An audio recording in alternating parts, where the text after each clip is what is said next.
amigos e amigas, queridos assistentes que prestigiam esse projeto. Eles ajudaram a escrever a história do rádio nesses 100 anos no Brasil. Hoje nós vamos enveredar por um lado um pouquinho diferente do tradicional. Tem dia que a gente conversa com apresentadores musicais, tem dia que a gente conversa com o pessoal do jornalismo esportivo. Hoje a gente vai para o jornalismo, vai falar de comunicação, mas a gente vai um pouquinho mais para o lado policial, que é sempre mais interessante, tem coisas... Bom, tudo isso você vai saber assim que chegar aqui no nosso palco auditório, o considerado e querido colega, amigo e parceiro de tantas jornadas, Elvio Borelli. Bem-vindo. Bem-vindo você aqui, nesse momento em que nós comemoramos os 100 anos do rádio, neste ano de 2022, né? É para mim uma honra, realmente, estar sendo entrevistado por você, para que a gente possa falar um pouquinho daquilo que é a nossa profissão, né? Daquilo que nós abraçamos para ser a nossa vida, que é o rádio e a reportagem de rádio. Pois é, o Elvio tem uma longa carreira. O Elvio é autor de livro, é naturalmente um cronista, porque ele gosta de escrever em linguagem de crônica, em maneira de um cronista, já fez muito isso no rádio e faz sempre que pode. É um investigativo por natureza, gosta de ir lá buscar as coisas. Tem gente que tem uma queda para esse tipo de coisa. Mas eu vou querer saber, lá do começo, porque eu também não conheço a vida pregressa do companheiro, começo de tudo, onde nasceu Elvio Borelli? Eu sou de São Paulo, da capital, nasci no bairro da Moca, vivo hoje, até hoje no bairro da Moca, aqui na zona leste da capital, e a minha vida profissional podemos dividir assim em duas partes. A primeira não tem nada a ver com o jornalismo. Eu enveredei para o jornalismo no início da minha trajetória na universidade. Fiz faculdade de jornalismo e logo nos primeiros meses eu fui convidado por um amigo, que evidentemente se tornou meu amigo, José Nelo Marques, que era um dos grandes repórteres da Rádio Jovem Pan de São Paulo. E me disse que estava tendo vagas lá na Jovem Pan, porque eu não ia lá fazer um teste, e fiquei. Bom, antes disso, você não escreveu para algum jornal, não teve nenhuma outra atividade? Nunca, Já não, começou?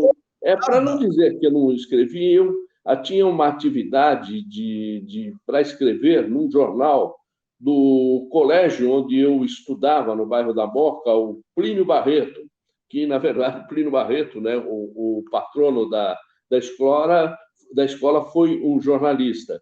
E havia muito incentivo para se escrevesse, né? E nós tínhamos um jornal chamado Pli Notícias, que era o jornal do Grêmio dos alunos do Colégio Plínio Barreto. E foi nesse jornal que eu comecei a escrever crônicas, não tanto, mas noticiário mesmo, porque nós vivemos um período muito difícil, de 1967, 68, com explosão de muitas manifestações, principalmente as manifestações estudantis, que começaram na Europa e vieram até o Brasil. Sim. Eu, feliz ou infelizmente, fui obrigado a participar delas sem saber por quê. Porque eu estudava de manhã no Mackenzie, tradicional colégio Mackenzie College, como se dizia antigamente, e eu fazia direito. E à tarde eu estudava na USP. Ali na Maria Antônia, eu levava ovo de todo lado e não sabia por quê. Porque se estavam jogando ovo porque eu era mackenzista ou porque eu era aluno da ECA. Mas, de qualquer forma, eu, com o passar do tempo, fui entendendo o que eles queriam, qual era o ideal, e respeitando ambas as partes e ficando na minha, que era a melhor coisa que a gente podia fazer.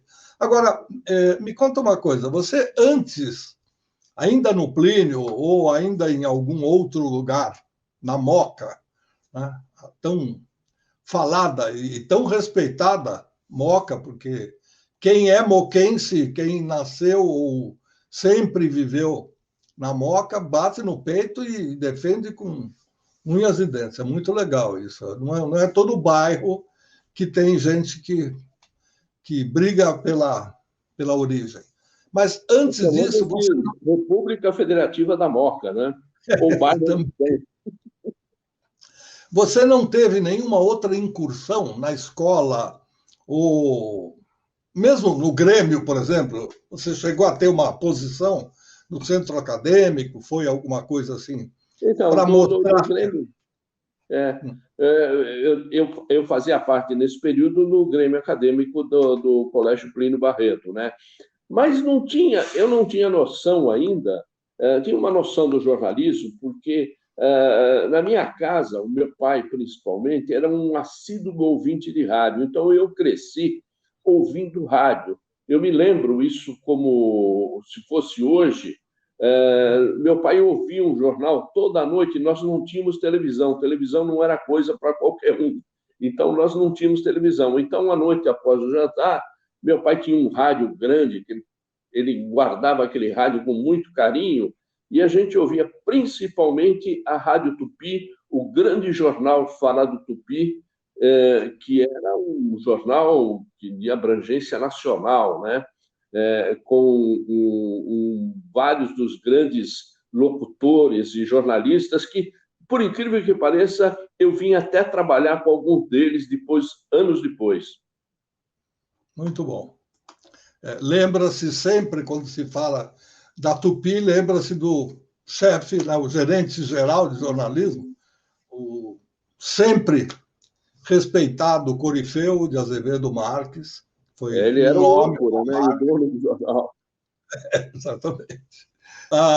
Eu trabalhei lá um pouquinho depois dele, não o conheci pessoalmente, mas quando conheci a rua que vai ali para os lados de Cotia, ali, saindo da cidade universitária, eu entendi por que a rua tinha esse nome. Mas vamos voltar agora. O nosso José Nelo Marques já contou histórias aqui, já foi apresentado e já conversou bastante com a gente. O Zanello era seu professor na faculdade, foi isso? Como é que você o encontrou e ele deu a dica do trabalho que existia ali na Jovem Pan? Por incrível que pareça, né, normalmente o início do ano letivo é no finalzinho do verão, né, fevereiro, março, né? E logo nos primeiros dias de faculdade, o José Nelo não apareceu na faculdade. Mas na segunda semana ele apareceu lá na faculdade, me lembro bem, e eu sou daqueles que chegava já ia sentar lá no fundão da sala, né? E o Zé Nelo, terno, gravata, todo bem vestido, né? Chegou, sentou do meu lado. E ele, jeitão meio caipira ainda, oi, tudo bem, boa noite. Sentamos ao lado, vamos batendo um papo, não tinha ideia de quem era, né? Nos apresentamos no intervalo e fomos tomar uma cerveja. E viramos amigos a partir daquele dia. Assim, uma amizade instantânea, né? Posteriormente... então, peraí, ficou claro. Pera, só um pouquinho. Então, ele era estudante como você. Sim, só que como ele já era radialista, o Zanello veio do interior de São Paulo, da cidade de Garça, já veio para trabalhar na Jovem Pan. Mas ele não tinha o curso. Naquele período, nós tínhamos os profissionais que não tinham o curso de jornalismo e outros que já tinham o curso, eram os profissionais reconhecidos. Então, ele foi fazer a faculdade. Nos tornamos amigos a partir daquele dia e durante toda a vida até hoje temos essa amizade, né? Ok, agora ficou bem claro para que eu pudesse entender e também quem está nos acompanhando, seja nas nossas redes sociais, também no podcast, porque poderia ter havido uma outra posição. O Zanello poderia ser o professor, etc., coisa que ele foi depois. Não. Bom, e aí você, com essa dica do Zanello, o que você fez? Atravessou a rua e foi lá?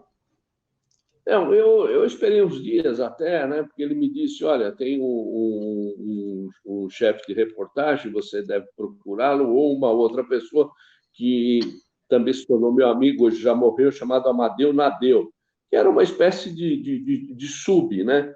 E eu trabalhava na Listas Telefônicas Brasileiras, LTB, eu vendia anúncios publicitários na LTB. Mas eu estava cansado daquilo, e foi realmente através de uma conversa. Eu nunca me esqueço, um dia bastante chuvoso, a cidade bastante conturbada de São Paulo, e eu cheguei na faculdade esbaforido, falei, eu não aguento mais essa vida de vendedor para um lado para o outro, é chuva, é sol, calor, frio. Ele falou, escuta, você está fazendo faculdade, está começando a faculdade, nós estávamos no primeiro ano de faculdade, você não vai lá na Jovem Pan, que eles estão fazendo testes para novos profissionais.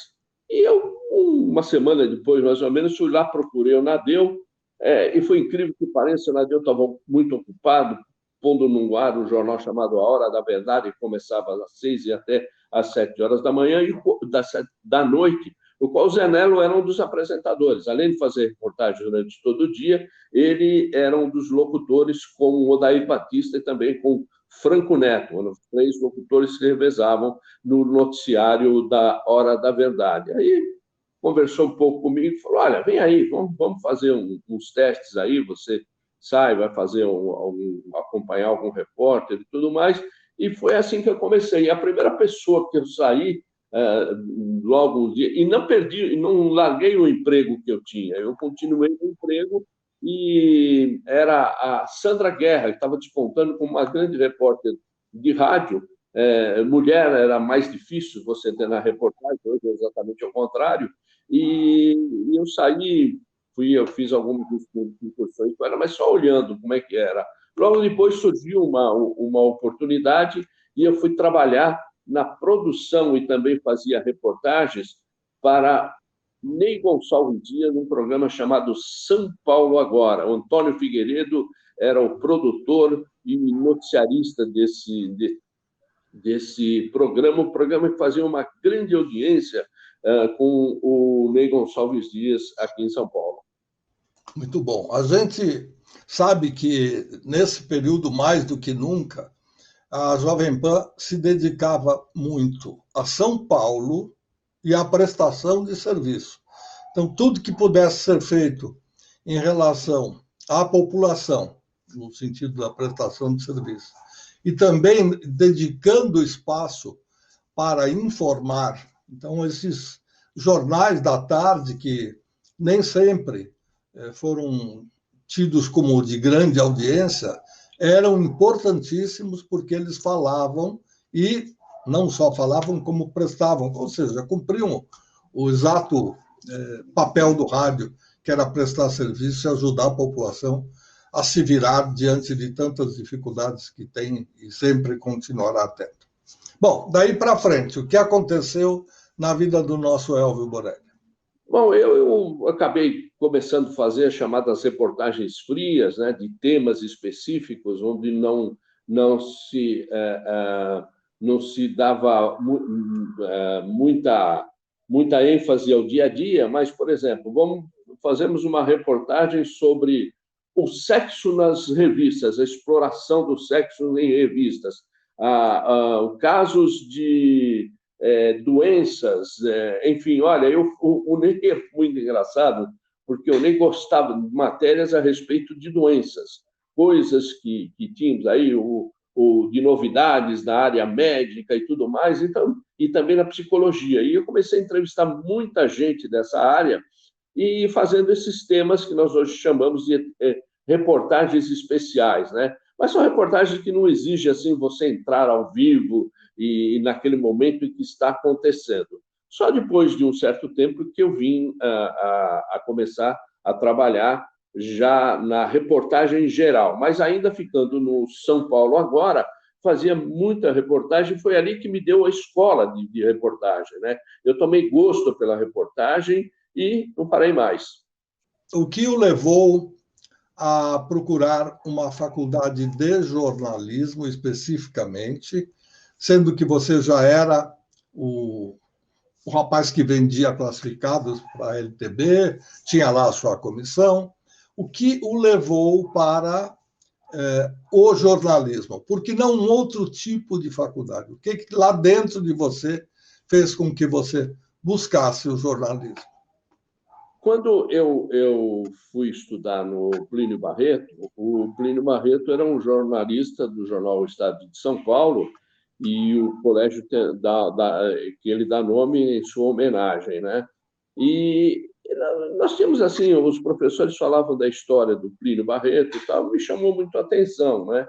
Posteriormente, aliado ao que eu ouvia junto com meu pai, o rádio esportivo também, Bandeirantes, Pan-Americana, ainda não existia Jovem Pan, depois veio ser transformada em Jovem Pan, me pegou o gosto, achava muito legal aquele tipo de atividade. Um dia você está num lugar, outro dia está no outro, está sempre bem informado, sempre querendo saber. E eu, com muita curiosidade, fui trabalhar em outras áreas. Depois trabalhei, como disse, na editora de guias LTB, que fazia as guias telefônicas, páginas amarelas, tudo mais, para todo o Brasil, né? Então, era uma grande editora, e ali eu comecei a tomar gosto também pela edição e por tudo isso, porque você não ia só vender, você tinha que produzir os anúncios e tudo mais.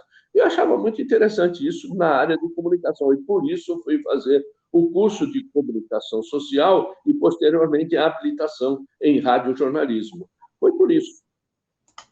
Agora ficou claro. Mas, na verdade, você já tinha lá naquele compartimento chamado vocação, já tinha a definição para o jornalismo, para buscar a informação e para estar sempre bem informado e também passar isso para os companheiros. Quando é que, Elvio, você apresentou programas também, mas antes disso, quando é que você foi para o lado policial? Você chegou a ser setorista ou era mais uma das tantas funções que a emissora exigia de você? Não, foi meio assim por coincidência. Eu era repórter de geral, depois que eu saí do São Paulo Agora, não fazia só reportagem do São Paulo Agora, fazia entradas com boletins, mas eu já era da reportagem geral. Eu fui trabalhar no Palácio dos Bandeirantes como setorista, um período no setorista do Palácio dos Bandeirantes, onde até hoje existe lá um grupo de jornalistas que colhem informações a respeito do governo do Estado de São Paulo. O governador, na época, era Olavo Egídio Martins. E de lá eu voltei para a reportagem geral e fiquei até o início, até o ano de 79, 80. 80 eu fiquei no jornalismo da reportagem geral. Eu fazia o Jornal da Manhã da Jovem Pan, com o noticiário que tinha no momento, reportagem de trânsito nos finais de semana, quando tinha fim de semana prolongado, eu fazia, o rádio faz até hoje, a reportagem das estradas, enfim, todo esse tipo de prestação de serviço que a Jovem Pan sempre se notabilizou. Nesse ano de 80, eu tinha um colega, foi um dos grandes jornalistas, o maior que eu trabalhei, Milton Parron. Eu andava muito com ele e tal, e ele recebeu uma proposta para fazer um programa policial para substituir o Gil Gomes na Rádio Globo, mas não fazer o que o Gil Gomes fazia, porque era um tipo de dramatização no rádio que é inigualável, mas para fazer um tipo de reportagem policial. E o Parron me convidou para ir com ele para a Rádio Globo. Eu não titubeei, falei, bom, eu tenho que aprender, eu tenho que ir em frente. E fui, e o Zé Nelo Marques também foi, Maurício Calil era o produtor, enfim, a gente foi com uma equipe até pequena para a Rádio Globo, e lá eu comecei a fazer só reportagem policial. Era dia e noite, sábado e domingo, fazia reportagem policial. Olha, foi um período de muita escola, que a gente chama do baixo crime, né? Só fazendo homicídios pela periferia de São Paulo, enfim, retratando o que é a tragédia humana da cidade de São Paulo. E foi aí que eu fui para a reportagem policial e descobri que essa é a verdadeira reportagem quente. Você vai lá, momentos que um crime tem acontecido e começa a querer investigar junto, e acabei também fazendo reportagens investigativas, do que eu aprendi fazendo reportagem policial. Isso começou na Rádio Globo. 2 anos lá, voltei para a Jovem Pan com um convite do Fernando Vieira de Mello, que era o diretor-geral do jornalismo, e gostava bastante de reportagem policial. Aí voltei e fiquei na Jovem Pan fazendo reportagem, aí só policial. Mais para conhecimento de quem não é do ramo ou não está muito afeito às coisas do jornalismo. O repórter policial ele faz algum tipo de, digamos, estágio na Acadepol, na Academia de Polícia, para saber, para conhecer o jargão, para saber como é que funcionam as coisas, ou não tem nada a ver? É só no faro? Não tem nada a ver. Olha, você vai, no começo você até... Hoje não tem quase repórter policial, né? Mas você tinha que se espelhar naqueles mais antigos, ver como eles trabalhavam, como eles agiam. Você, muitas vezes, corria atrás de uma reportagem, de uma investigação, mas tinha um camarada lá mais velho, o repórter mais antigo, que tinha todo o privilégio, e o investigador, o delegado, não te passava nada, não. Você tinha que... Você tomava um escuro lá até aprender, viu? É curioso, isso é importante que as pessoas saibam, porque às vezes você vê na televisão, hoje a TV Record, por exemplo, tem 2 comentaristas que foram especializados na área policial, começaram a fazer a área policial, e eles estão na televisão dando suporte para 2 programas importantes, e tem lá a sua participação. Não vem ao caso aqui discutir se as brincadeiras, se alguma coisa leva para o lado mais jocoso ou não, mas são 2 exemplos de repórteres policiais. O Fantástico tem um especializado que está de cabelo branco, como você, o que denota que não é só a vida do dia a dia, não, mas que esse lado também do trabalho faz com que a gente fique com o cabelo um pouco mais claro do que deveria. O meu está chegando lá também. Um dia chega, né? Com certeza. É mais coisa de família, ou porque eu não tenho todos esses problemas que os nossos colegas têm. Mas a importância desse profissional especializado é muito grande, porque ele revela coisas, ele vai buscar, como temos o Cabrini em outra emissora de televisão também, enfim, assim vai, com pessoas, profissionais especializados nessas áreas. Daí para frente, para onde foi o Elvio voltando para a Jovem Pan a convite do nosso querido e sempre saudoso Fernando Vieira de Mello? Aí eu posso dizer para você que eu fui uma segunda, não só de estar trabalhando pela segunda vez na Jovem Pan, mas foi um momento diferente. Lá eu já me tornei um repórter chamado de primeira linha, dentro da própria Jovem Pan, porque ali tinham hierarquias, né? E eu já voltei. Quando voltei, tem gente que diz que você, quando nasce numa emissora, não te dá valor. Quando você volta, você é supervalorizado. E fui. O Fernando José Carlos Pereira da Silva, que até hoje ainda comanda a Jovem Pan, me deram bastante retaguarda e eu pude desenvolver, ganhar prêmios, enfim. Mas não é um prêmio que basta. O melhor prêmio é a boa reportagem, né? E fiquei lá durante muitos anos. Daí para frente, você pensou em voltar para o grupo, para o Sistema Globo, ou você foi para algum outro lugar antes que a gente chegue do outro lado da rua, ou seja, na Rádio Trianon? Não, eu fiquei... Nesse meio tempo, eu trabalhei fazendo reportagem também, mas na Jovem Pan eu fazia para o jornal A Folha da Tarde, que era um vespertino, e que também dava muito valor à reportagem policial. As 2 últimas páginas eram só de reportagem policial. Eu fui trabalhar com o Adilson Laranjeira e com o Chico Lang, que hoje está aí nas páginas esportivas, mas que era meu editor de polícia na Folha da Tarde. Também foi um trabalho interessante. Fui trabalhar no Shopping News, sempre trabalhando na Jovem Pan e fazendo esses chamados segundos empregos. Muito bom. Houve um momento em que você estava para ir para a TV Jovem Pan, ou chegou a ir, e depois acabou que não deu certo. Olha, essa é de vez em quando o nosso destino é traído, né? Eu fiquei na Jovem Pan durante todo o período em que se começou esse embrião do que hoje a Jovem Pan News, a TV Jovem Pan.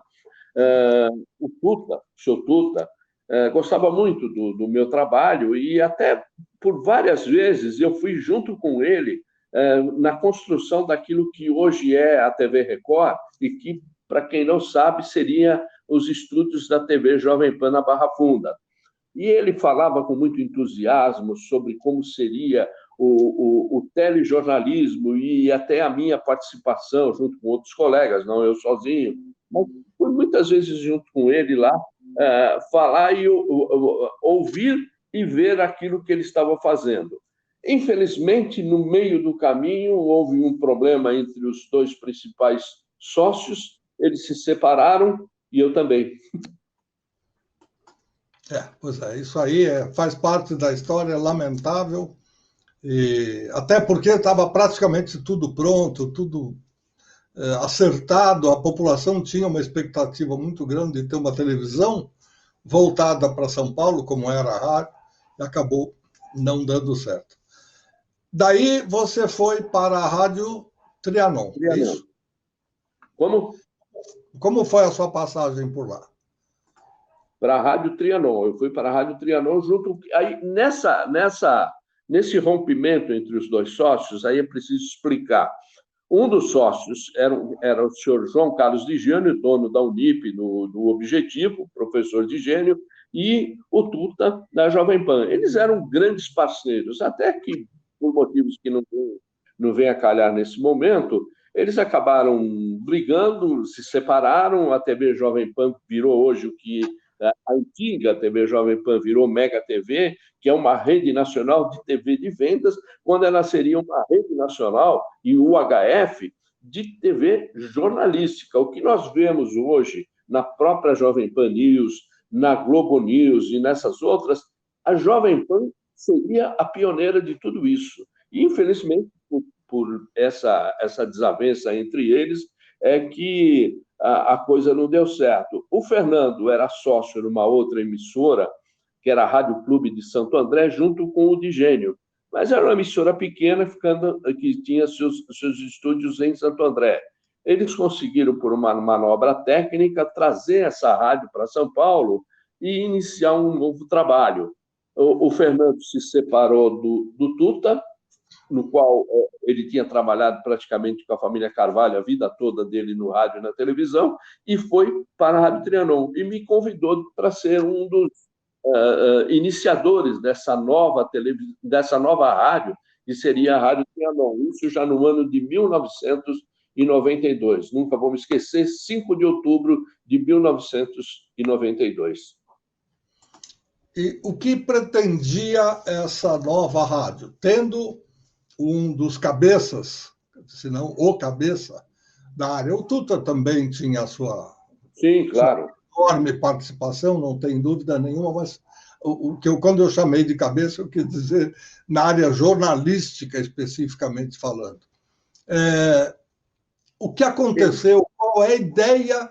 O que viraria a Rádio Trianon? A Rádio Trianon, vamos dizer assim, porque até as pessoas do bem falavam, seria uma nova Jovem Pan, mas ela seria muito mais do que isso, porque ela estaria atrelada também a um grupo de televisão, que era o do Digênio, e a rádio também, uma AM, uma FM, e a TV, que hoje é Mega TV, que era a TV Jovem Pan. Mas, por problemas principalmente técnicos, porque ali, principalmente do lado da Unip, não faltava, era capital. Mas, por uma questão técnica, nessa transformação da Rádio Clube de Santo André na Rádio Trianon de São Paulo, houve muitas interferências técnicas, e isso acabou atrasando o projeto, as pessoas envelheceram, perderam o bonde da história, e a Trianon acabou sendo uma emissora pequena, e não cresce até hoje, em razão, evidentemente, de essas questões técnicas. Entendi. Eu me lembro, na época, apesar de eu estar morando fora, eu me lembro que em algumas das minhas vindas ao Brasil, eu ia lá visitar o nosso querido Fernando, visitar os amigos, e vez ou outra a gente ouvia falar mais ou menos isso. Eles querem fazer uma rádio parecida com a Jovem Pan, ou querem fazer aquilo que a Jovem Pan ainda não fez, mais uma tendência tanto quanto abrangente especificamente para a cidade de São Paulo, e acabou.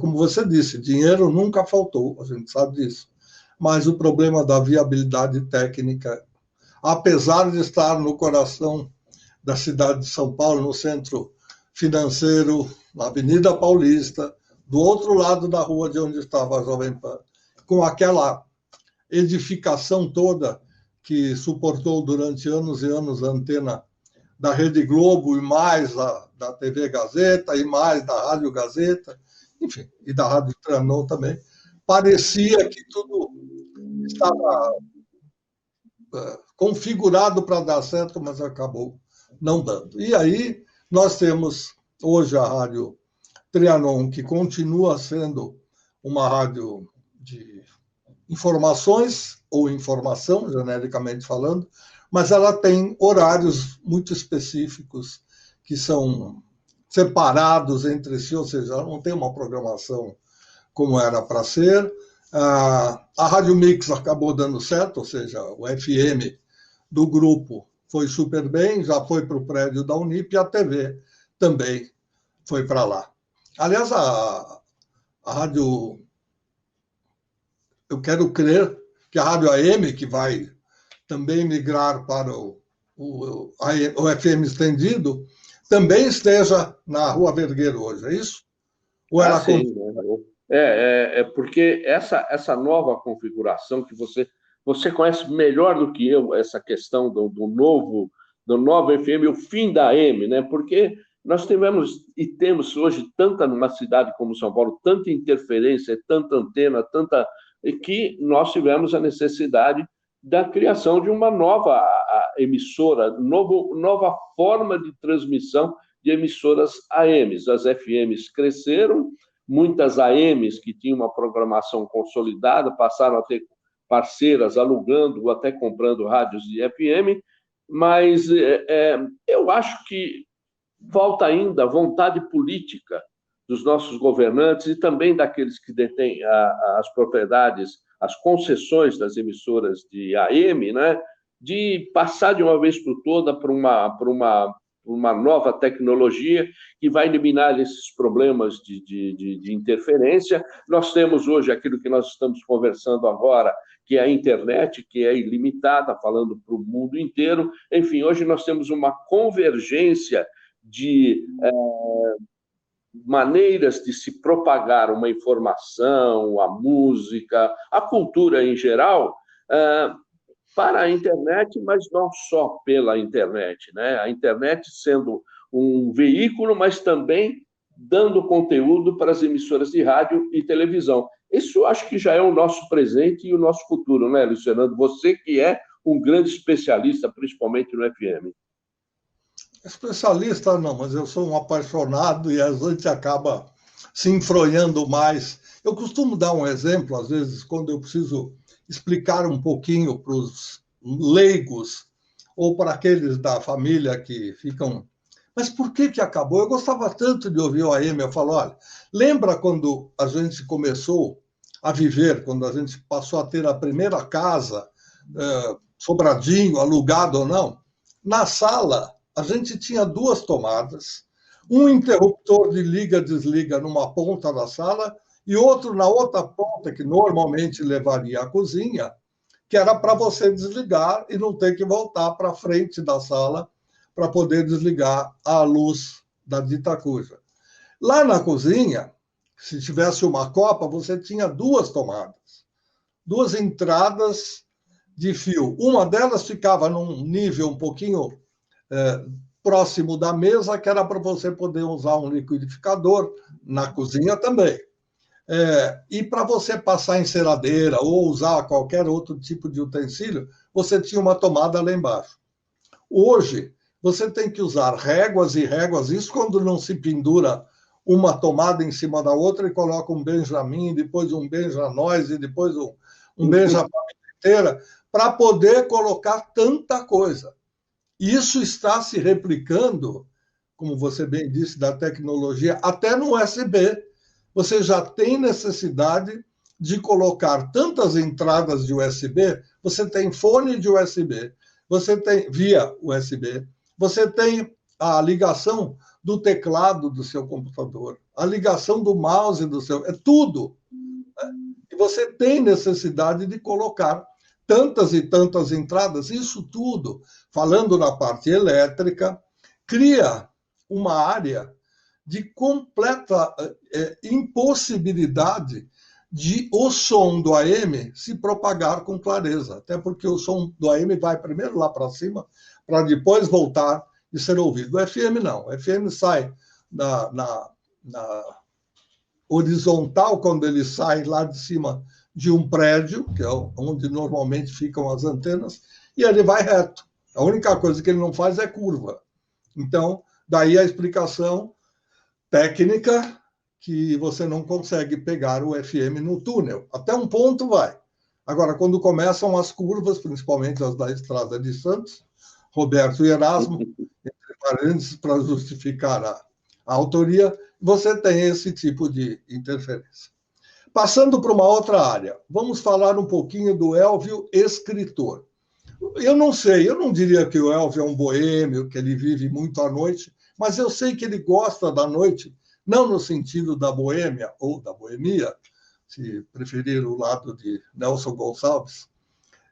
Como é que surgiu o escritor, que já vinha, obviamente, do jornalista, para fazer o livro que você fez? Conta um pouquinho sobre ele e também contar um pouco do que está por vir, o que você tem feito na parte de autor de livros. Bem, isso me inspirou muito, conhecer a cidade de São Paulo, e eu me notabilizei fazendo reportagem pela cidade de São Paulo, e sempre gostei. Eu, desde garotinho, morando no bairro da Moca, eu vinha passear no centro da cidade de São Paulo. A gente ia na cidade, e eu sempre gostei daqueles bares, restaurantes. Eu não tinha nem idade para entrar, mas eu gostava e me lembrava de uma coisa ou outra. Meu pai me contava histórias desses lugares onde frequentavam artistas nacionais e internacionais. Hoje a gente falar de artistas internacionais de São Paulo, tem pessoas que nem acreditam, mas nós tínhamos aqui, nós tivemos festivais internacionais de cinema com grandes nomes de Hollywood vindo a São Paulo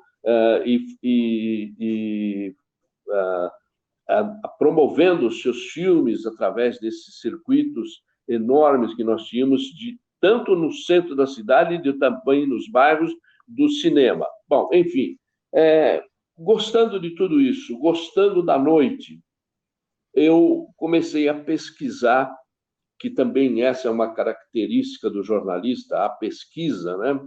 Eu comecei a pesquisar e não parei mais. Comecei a pesquisar primeiro os cinemas, como eram as grandes redes de cinema. Eu, desde muito jovem, eu frequentei cinema. Meus pais me levavam invariavelmente num domingo ou no sábado, na semana, nós íamos ao cinema. E conheci quase todos os grandes cinemas de São Paulo. E, a partir daí, também com bares, restaurantes, eu comecei a pesquisar, comecei a lugares que depois eu vinha frequentar e depois lugares onde eu não frequentei e que nem existiam mais, com músicos, com cantores, cantoras, no período da década de 40 e 50, chegando até o início da década de 60, que aí é uma outra história que posteriormente eu conto.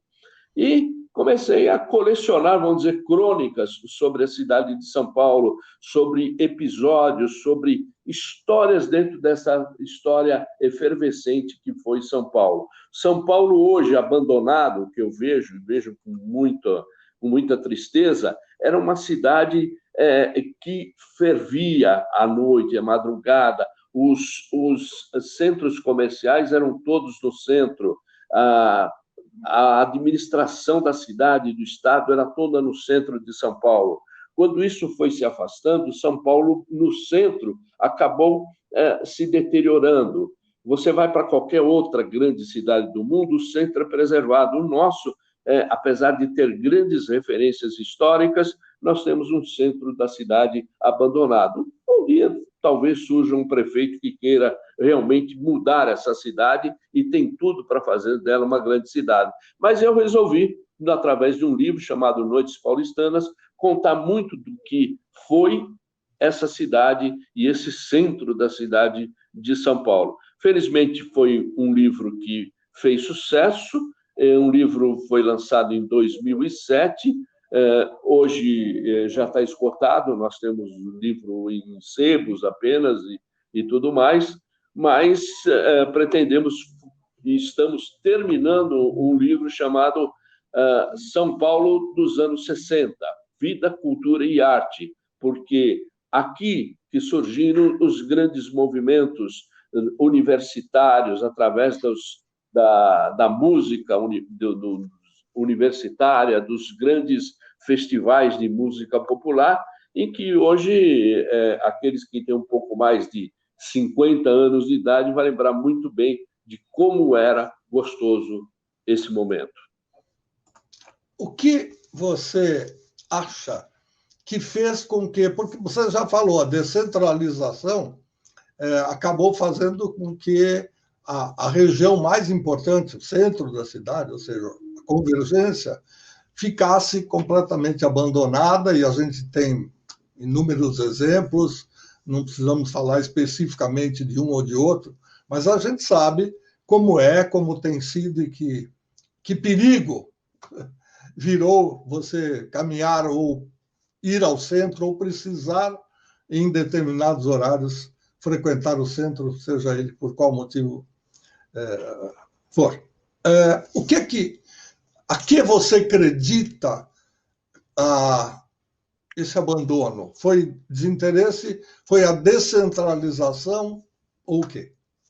Olha, inclusive, eu relato isso no livro. Eu não tenho nenhuma informação, é apenas de vivência do que pode ter acontecido. Entre a saída dos órgãos administrativos do centro fez com que os hotéis, os bares, os restaurantes fossem fechando, porque não tinha clientela, porque prefeitos e governadores de outros estados iam conversar com o governador, com o prefeito, com os secretários, tudo no centro administrativo, que era o centro de São Paulo. Aí saiu daqui, foi para o Morumbi. E São Paulo ficou, de uma hora para outra, vazio. Se isso não bastasse, eu coloco um marco nisso aí, quando se criou a ligação leste-oeste de São Paulo e se transformou a Praça Roosevelt, bem no centro de São Paulo, ali onde tem a Igreja da Consolação, uma praça super moderna, passando a diametral por baixo, você tendo uma praça de concreto. Eu não conheço nenhuma praça de concreto do mundo que as pessoas frequentem com gosto, mas criaram uma praça de concreto que era a Praça Roosevelt. Aquela igrejinha ficou de lado. E, a partir daí, se você pegar nos históricos de jornais, de revistas e tudo mais, você vai ver que a cidade começou a dar guarida a outro tipo de frequentadores. Nós tivemos vários problemas, como temos até hoje, de segurança pública, de limpeza, porque uma coisa, olha, que eu aprendi fazendo reportagem policial: lugar limpo é lugar seguro, lugar sujo é lugar de bandidagem. pode ver isso em qualquer lugar do mundo. Se você passar numa rua que tiver cheia de lixo na rua, você pode mudar de rua, porque ali você está correndo perigo. Bom, mas voltando à cidade de São Paulo. Então, isso daí tem mais ou menos uma data. Foi a partir dos anos 70. Dos anos 70, a cidade começou a se deteriorar e não voltou. Foram várias as ações, a Associação Viva Centro, capitaneada pelo Banco Boston, que era uma iniciativa muito bacana. Eu fiz parte, inclusive, dessa ONG, a Associação Viva Centro, com a imprensa dando boa retaguarda para esse tipo de iniciativa, mas acabou também, o Banco Boston foi vendido e ninguém levou adiante mais as ideias de recuperação dos prédios, primeiro, e depois dos chamados logradouros públicos, as praças e as ruas importantes de uma cidade como é São Paulo, uma das maiores cidades do mundo. Então, para mim, quando surgiu o Minhocão, quando surgiu a ligação leste-oeste, quando surgiu essa Praça Roosevelt, parece que São Paulo foi se apaixonando. E por que Praça Roosevelt? Porque ali é onde tudo acontecia. A maior casa de shows que nós tínhamos em São Paulo, chamada Abaiuca, era na Praça Roosevelt. E ladeando toda a Praça Roosevelt, nós tínhamos grandes boates. Ali nós tivemos o surgimento de Jair Rodrigues, nós tivemos a presença de Maísa, a presença de Dick Farney, a presença de vários nomes da música popular brasileira e internacional, conjuntos como o Zimbo Trio, o Jongo Trio, com Sabá, com o seu irmão Luiz Chaves, enfim, nós tínhamos uma cidade onde você sentava num bar ou no restaurante, você tinha música ao vivo, você tinha música de bom gosto e você passava uma noite, uma madrugada bastante agradável. Hoje não existe mais isso em São Paulo. Falando a verdade, se vem um estrangeiro que está acostumado a aparecer, sei lá, vem da França, costuma passear lá na Praça Pigalle, ou vai ao Moulin Rouge, coisas que todos nós, quando chegamos lá, somos levados a conhecer e tal. Se ele vem para cá, hoje não tem realmente um point, né? Inclusive, vamos falar um pouquinho de futurologia. Eu tenho observado que as casas de shows também foram não só descentralizadas, mas como foram levadas muito para a periferia, muito para as marginais, avenidas, e etc, etc.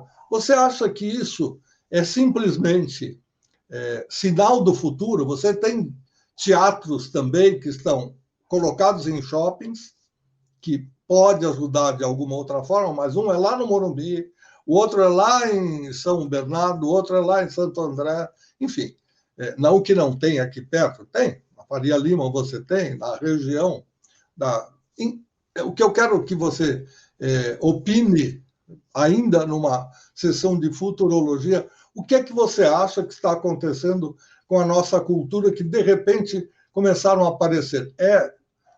O progresso, o futuro é esse? Como é que você vê esse novo jogo cultural? Olha, eu vejo da seguinte forma, eu acho que você tem ainda alguns lugares no centro da cidade, eu ainda passava ontem na Brigadeiro Luiz Antônio, ali embaixo, onde nós tínhamos o Teatro Record, né? Que era o Teatro Paramount, mas o Teatro Record. Nós tínhamos na Rua Augusta o teatro também da Record, a Consolação. Nós tínhamos outros grandes teatros. Nós tínhamos no Brás, no bairro do Brás, que é um bairro próximo ao centro de São Paulo, pela Zona Leste. Nós tínhamos grandes áreas culturais, cinema. Olha, cinema para toda a natureza. Nós tínhamos Cine Teatro Colombo, cine-teatros, que são coisas ainda da década de 40, de 50, mas essas áreas ficaram hoje como viraram estacionamento. Os grandes shows, eles são feitos, se você mora, como eu moro no bairro da Moca, você tem que sair 2 horas antes para você ir para a Zona Sul, para ir a um grande teatro que tem lá para assistir uma peça ou um show, porque tudo ficou muito longe.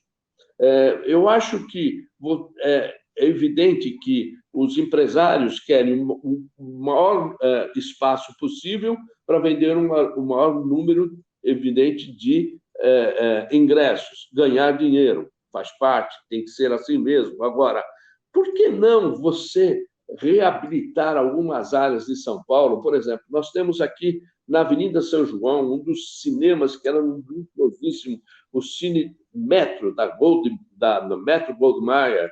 Era um cinema onde tinha até um elevador para ir para o segundo andar. Foi o primeiro a ter um elevador aqui em São Paulo, a ter ar-condicionado. Hoje eu não tenho nada contra as igrejas evangélicas e tudo mais, mas elas poderiam estar em outros lugares e essas áreas sendo recuperadas para isso. Nós temos a Galeria Metrópole, na Avenida São Luís, que era um centro cultural com cinemas, com bares, com boates, com livrarias, com saraus e tudo mais. Hoje está vendendo muamba.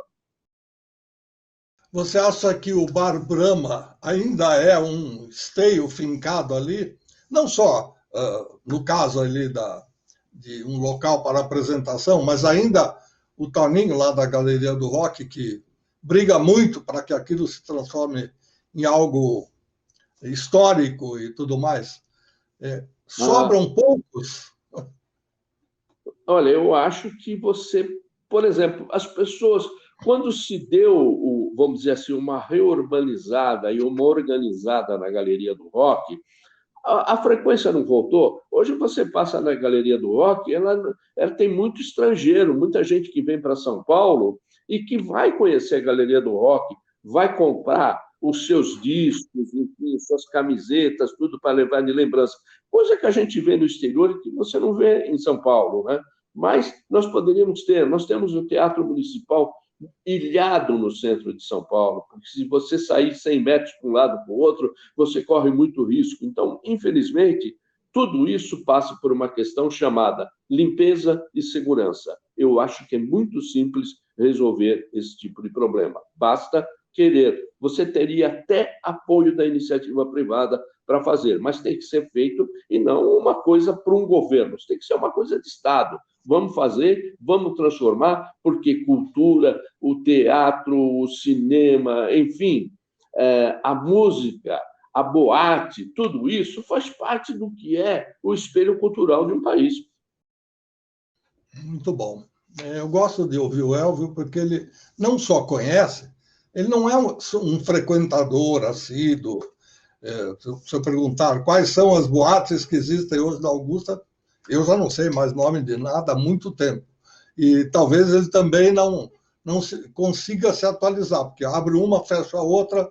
O que a gente sabe é que tem barulho, os vizinhos da região sempre reclamam que de quinta a domingo, invadindo um pouco a segunda-feira, tem sempre um tunk-tunk, aquele, né, chamado batistaca, no mau sentido mesmo, que se prolonga não só a noite adentro, como também na madrugada do dia seguinte, quando todo mundo já está se preocupando em ir trabalhar. Agora, independente disso, é importante que a gente tenha movimentos culturais, não importa se a música da moda é essa ou é aquela, é o que o pessoal gosta, é o que o pessoal vai para se divertir, né? E se divertir tem limites, mas aí já não é nosso negócio entrar em detalhes do que se faz lá dentro, e daí para frente fazer com que a cidade ferva, no sentido cultural, de uma maneira mais legal. Nós tivemos a virada cultural recente, no ano de 2022, que pouca divulgação teve, não só divulgação, não teve aquela busca, não sei se é por causa da pandemia, porque foi uma volta depois de um período meio assim, todo mundo com um pé na frente e outro atrás e muita distância, como era recomendado pela Organização Mundial de Saúde. Mas, enfim, a parte cultural pública, aquela que é ampla, é aberta, não se paga, a prefeitura paga os cachês, mas ninguém tem que ir lá desembolsar para poder participar, não tem havido com frequência os shows municipais. Eu me lembro no Parque da Aclimação, eu era jovem, eu fui assistir Rita Lee no mínimo 2 vezes. Rita Lee a banda ao vivo, numa concha acústica, que não tinha qualidade de som, os vizinhos às vezes até reclamavam que 10 horas da manhã de domingo, hora de preparar o almoço, está lá uma barulheira, mas era legal, eram manifestações culturais às quais a gente podia comparecer. Hoje a coisa está bem deteriorada, realmente. Para onde nós vamos, seu Elvio? Olha, eu sou ainda um otimista, né? Eu espero que ainda surja aí um mecenas cultural, né? Alguém que possa vamos dizer, dar um novo rumo cultural para uma cidade como a de São Paulo, né? Não é saudosismo, não, é realmente, evidentemente, que aquilo que passou, passou. Não vamos recuperar. Nós temos uma história muito bacana sobre a vida cultural, a vida artística na cidade de São Paulo. Nós temos que partir para uma outra situação. Por exemplo, a recuperação da Rua Augusta como um point dos jovens. Esta parte da chamada Baixo Augusta parece que está se reinventando. Falta muito o outro lado, aquele após a Avenida Paulista, já nos Jardins.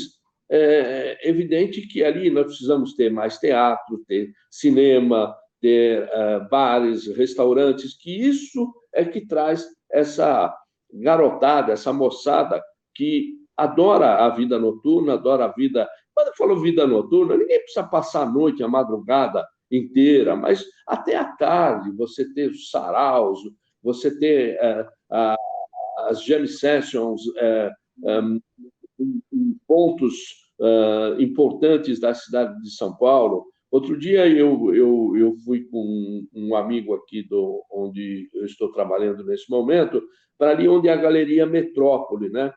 Está totalmente abandonada, ali poderia se recuperar e voltar a ser o que foi a galeria. E por que foi criada a Galeria Metrópole? Nós não tínhamos shopping center, nós tínhamos a Galeria Metrópole, depois tivemos as grandes galerias, onde está hoje a Galeria do Rock. Agora, está ali jogada, vendendo produtos de origem duvidosa, com alguns restaurantes que fornecem comida para os trabalhadores que trabalham ainda naquela região da Avenida São Luís, uma avenida linda, com grandes edifícios até alguns que estão semi-abandonados, mas, enfim, eu acho que dá para se recuperar muita coisa, se fazer o novo, não precisa se fazer o velho. Vamos fazer o novo, vamos trazer jovens talentos, vamos fazer com que o centro de São Paulo, chamada Boca de São Paulo, não seja uma boca de só prostituição. Só nem conta, esse é um problema moral que não é um problema meu. Agora, a questão é você ter grandes bares, grandes boates, tudo que você não tem. Você tem que sair de São Paulo e tem que sair do país se você quiser um tipo de diversão dessa natureza. E muita gente gosta. Aí, Elvio Borelli lançando a sua candidatura não a algum posto eletivo, mas, através aqui do nosso Vozes do Brasil, a consultor cultural. Quem quiser, o Elvio conhece tudo e mais um pouco. Quem quiser que busque o contato do Elvio, nós estamos à disposição, se for o caso. Ele vai dar muitas dicas. Quando você falou da Rua Augusta, eu não quero nem me lembrar. Eu cheguei a pegar um ônibus para ir até a parte próxima da Avenida Paulista para visitar algumas emissoras de rádio que tem ali num prédio que só tem emissora de rádio. O ônibus caiu num buraco na hora que ele foi se aproximar, né, quando tem idoso no carro para sair, ele sempre se preocupa em parar mais próximo da calçada, etc. Ele caiu num buraco porque colocaram tanto asfalto, que foi comida uma parte bem próxima ali na chamada guia, o meio-fio, e ali é um buracão. Se um carro comum, não um ônibus que tem um pneu largo, se encostar ali ou parar ali e deixar a roda entrar nesse buraco, não sai mais. Elvio, foi bom demais conversar com você. Infelizmente, nós já chegamos ao final desse gostoso bate-papo e a gente vai se encontrar a qualquer hora para continuar essa conversa, trocar ideias, tomar um café e tudo mais. Obrigado pelo seu tempo. Foi muito bom conversar com você. Luiz, eu quero agradecer imensamente de todo o coração por você, não por mim, eu sou uma pedrinha nesse ambiente do que é o rádio brasileiro, mas também deixei uma parte ali. O que você está fazendo? Isso é um trabalho muito interessante, é um trabalho que vai transcender a nossa vida aqui na Terra, porque isso vai ficar. Nós temos 100 anos de rádio, eu imagino, quando estivermos completando 200 anos de rádio, alguém vai achar o trabalho que o Luiz Fernando Malhoca vem fazendo, recuperando a história do rádio, recuperando aquilo que também é a sua vida, o rádio brasileiro. Obrigado, um abraço de coração. Outro grande foi, não é pedrinha, não. Você tem uma contribuição muito grande, já deu a sua contribuição para o jornalismo, para o rádio, e agora está também na parte de escritor, de autor de livros, colaborando com a cidade, com essa terra na qual a gente vive e tanto ama. Até uma próxima oportunidade, Elvio. Um abraço. Foi Elvio Borelli, o jornalista, o cronista, o grande amigo que participou de mais uma série Vozes do Brasil. Semana que vem a gente volta com mais um programa da série, mais um convidado ou uma convidada. Até lá.